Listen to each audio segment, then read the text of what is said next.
So, every one of us beachwarmers made at least one mistake. But early reds, they make the most. Okay, first I should probably mention that early red is only for those who are looking to join the game or if they straight up hate being a blue hive. I find it valid to hate blue. Well, even I don't like it. Probably because most of you don't macro and manually farming as blue is painful, like you basically mess around with WASD for like 10 minutes and go back to the hive to wait another 5 minutes, and you'll unironically have to do that at least 20,000 times in order to switch back to full red. The same exact pattern, the same repetitive gameplay. Oh my god! Okay, I admit, even though that it makes much more than early red. If you're determined enough to do all this extremely tedious work, then you should go blue now. Anyways, enough talk about blue. Let's get back to our main lore. Some people choose to go early red when they first get Supreme Sahara Meled, or even before that. Way before that. Mainly because it's their favorite color, or I don't know, like believing it's the best color in the game. You may be delusional if you ever think that. The problem is that these new early red hives, well, most of them if not all, don't know much about that color. They frequently ask for improving their hive because they don't know if it goes right. Even I was early red before and had not much ideas of what was the ideal meta for a decent hive back then. Now, as the result, well, you probably guessed it by now, they end up messing their hives.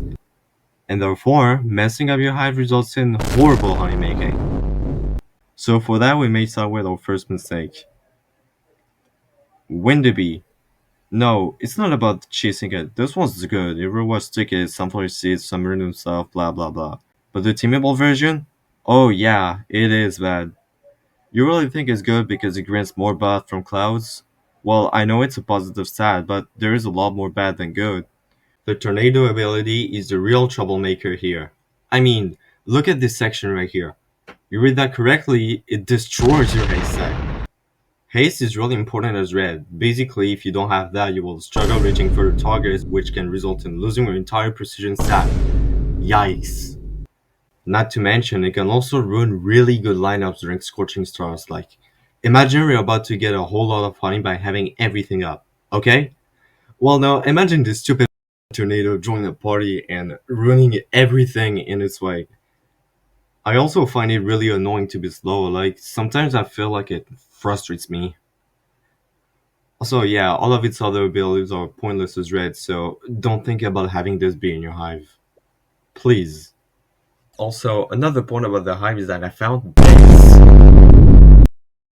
What in the absolute fuck? Okay, so whatever you do not follow this tip if you go for a regular red hive because both of these help in absolutely nothing for boosting, except wasting a slot.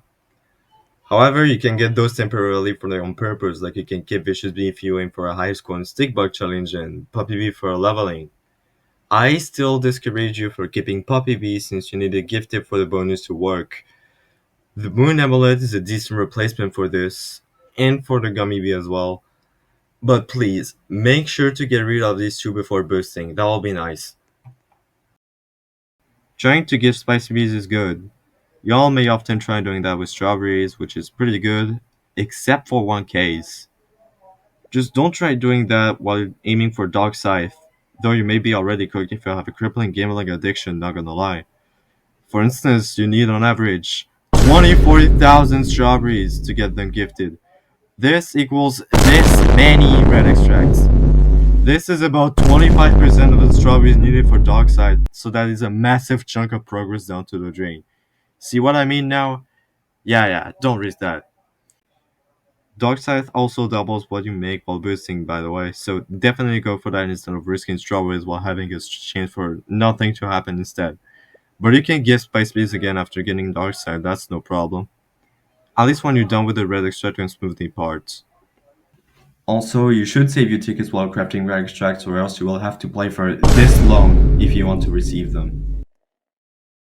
But some of the red hives, especially the new buys, tend to do a seriously bad mistake. They think it's fun, but actually, it isn't. At all. They actually underestimate vector bees in here and that shocks me. Like, there's a lot of red hives doing this. That is not right. I'm thinking they don't find vector bee this useful, but it actually has a very good power behind. Let me explain. You know, the more vector bits you have, the more marks there will be, and the bigger your mark cannon will consistently be.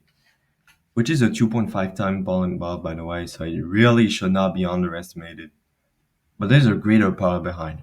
A mechanic that makes red to be this good. Let's imagine. A flame stands in the range of a mark. To make things greater, let's actually place a grove of marks and place the flame really far. Now, if you get it on Mark Island, even if you stand really far from the flame, you will get flame hit no matter the distance. Look here. I'm not standing on any flames, yet I receive flame hit just by standing on marks. This is extremely useful to keep your back control even during boosts. This is also how red hives constantly keep their flame full up while playing. Now I think I've covered all the bad mistakes, but if you think you made a mistake that isn't related to this video, then let me know in the comments. I hope this advice helps you well, and I also hope I don't get massively hated for this. Have a nice day.